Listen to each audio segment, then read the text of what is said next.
여러분, 혹시 지금 통장에 남은 노후 자금이 얼마나 되시나요? 그리고 그 돈 정말 끝까지 여러분을 위해 쓰일 수 있다고 확신하십니까? 제가 상담하다 보면 정말 가슴 아픈 이야기를 자주 듣게 됩니다. 평생을 안 먹고 안 입으며 모은 돈인데 정작 노후에는 빈털터리가 되어 쪽방촌을 전전하는 어르신들이 너무나 많습니다. 도대체 왜 이런 일이 벌어질까요? 혹시 설마 내 자식이 나를 나몰라라 하겠어? 혹은 내가 덜 쓰고 자식 좀 도와주면 나중에 효도하겠지라고 생각하고 계신가요?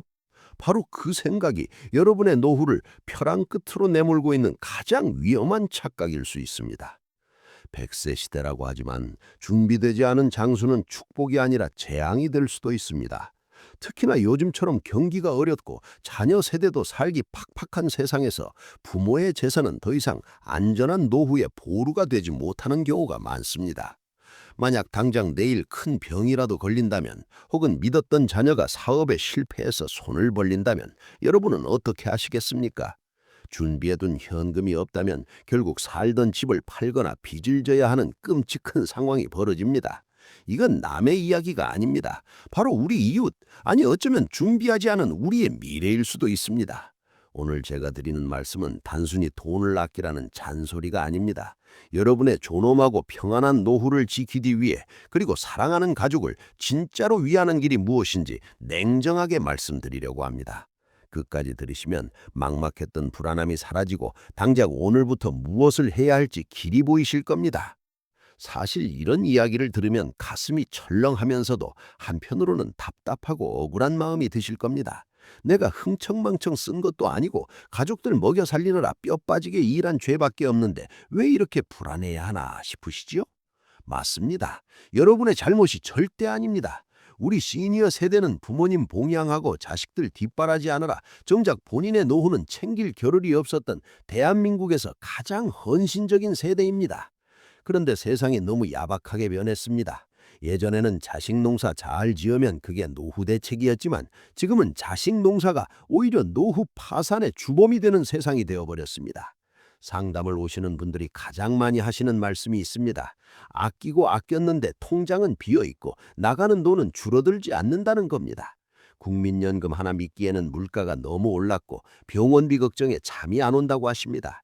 전문가들이 나와서 주식이니 부동산이니 떠들지만 그건 돈 있는 사람들 이야기 같고 당장 생활비 10만 원이 아쉬운 우리에게는 딴 세상 이야기처럼 들리기도 하지요. 여러분이 느끼는 그 막막함과 불안함 너무나 당연한 감정입니다. 하지만 너무 자책하지 마세요.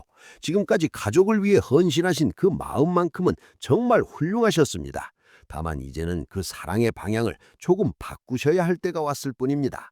오늘은 어려운 경제 용어 하나 없이 우리네 사는 이야기로 마치 사랑방에서 오순도순 이야기 나누듯이 편안하게 풀어보겠습니다. 제가 실제로 상담했던 김철수 어르신의 이야기를 한번 들려드리겠습니다.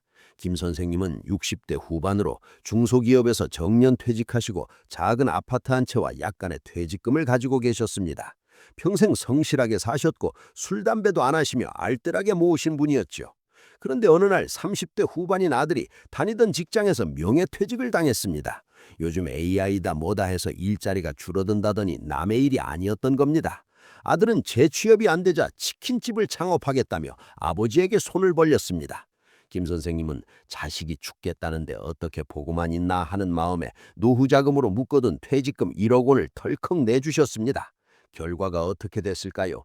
1년도 못 가서 가게는 문을 닫았고 아들은 빚더미에 앉았습니다. 더 큰 문제는 김 선생님의 상황이었습니다. 다달이 생활비로 쓰려던 퇴직금이 사라지니 당장 관리비 낼 돈도 빠듯해졌습니다. 아내분은 화병이 나서 알아 누우셨고 든든했던 아들과의 사이는 원망과 죄책감으로 멀어졌습니다. 김 선생님이 저를 찾아오셨을 때는 이미 집을 담보로 대출까지 받으신 상태였죠. 박사님, 저는 자식 사랑한 죄밖에 없는데 왜 노후가 지옥이 됐을까요? 라며 눈물을 흘리시더군요. 김 선생님의 사례는 특별한 경우가 아닙니다.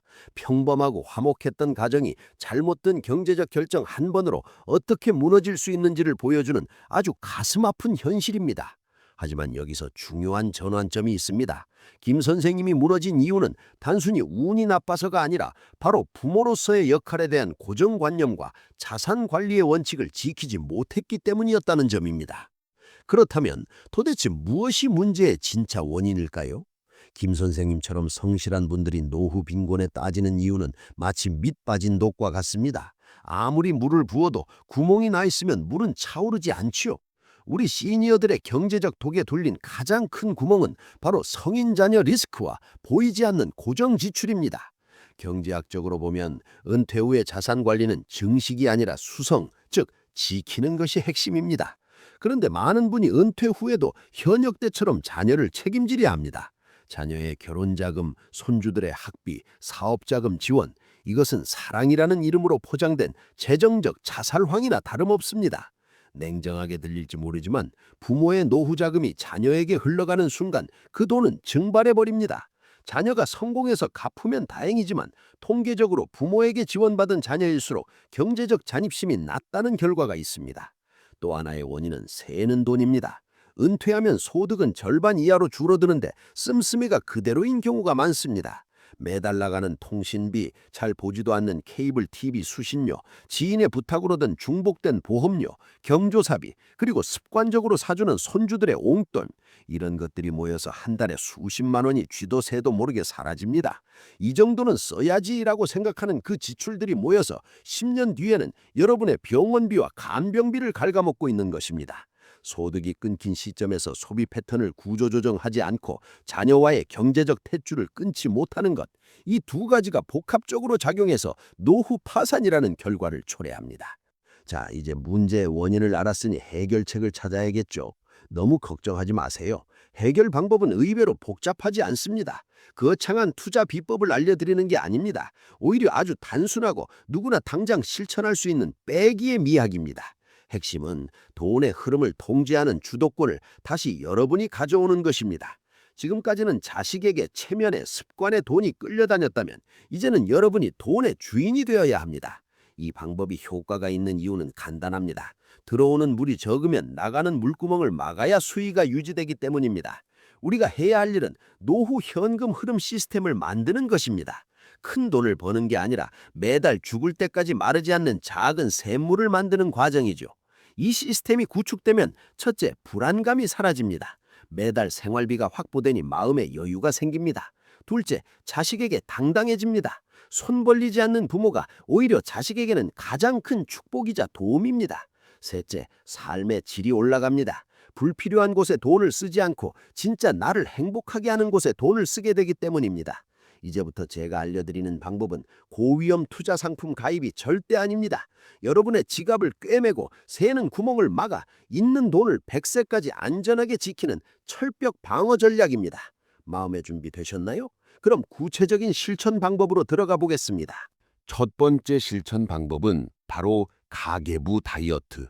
그 중에서도 고정지출 30% 줄이기입니다. 오늘 당장 은행에 가셔서 지난 1년치 입출금 내역을 뽑아보세요. 그리고 형광펜을 들고 매달 자동으로 빠져나가는 돈을 체크해 봅니다. 놀랍게도 내가 이런 걸 가입했었나 싶은 항목들이 반드시 나옵니다. 가장 먼저 손봐야 할 것은 보험입니다. 은퇴 후에는 사망 보장보다는 실비와 간병 위주로 심플하게 재편해야 합니다. 자식 다 키웠는데 사망보험금 수억 원이 무슨 소용입니까? 그 돈을 줄여서 지금 당장 여러분의 건강관리에 쓰세요. 두 번째는 통신비와 구독료입니다. 알뜰폰 요금제로만 바꿔도 부부가 합치면 한 달에 5만 원, 1년에 60만 원은 너끈히 아낍니다. 이 돈이면 맛있는 고기 반찬이 몇 번입니까? 세 번째는 경조사비와 모임 회비입니다. 이제는 체면 때문에 나가는 돈을 과감히 끊으세요. 나 이제 은퇴해서 돈 아껴 써야 해 라고 솔직하게 말하는 것이 용기입니다. 진정한 친구라면 이해해 줄 것이고 아니라면 멀어져도 그만입니다. 이렇게 줄인 돈은 절대로 그냥 두지 마시고 매달 들어오는 연금처럼 쓸 수 있는 파킹 통장이나 안정적인 월 배당 상품으로 옮겨 놓으세요. 티끌 모아 태산이라는 말이 노후에는 진리입니다. 한 달에 30만 원만 줄여도 10년이면 3,600만 원, 웬만한 중형차 한 대 값입니다. 이 돈이 여러분의 노후를 지키는 든든한 방패가 될 것입니다. 두 번째 실천 방법이자 가장 중요하고도 어려운 부분입니다. 바로 자녀와의 아름다운 거리두기 선언입니다. 이번 주말에 자녀들을 집으로 부르세요. 그리고 진지하게 선언하셔야 합니다. 엄마 아빠의 노후 자금은 여기까지다.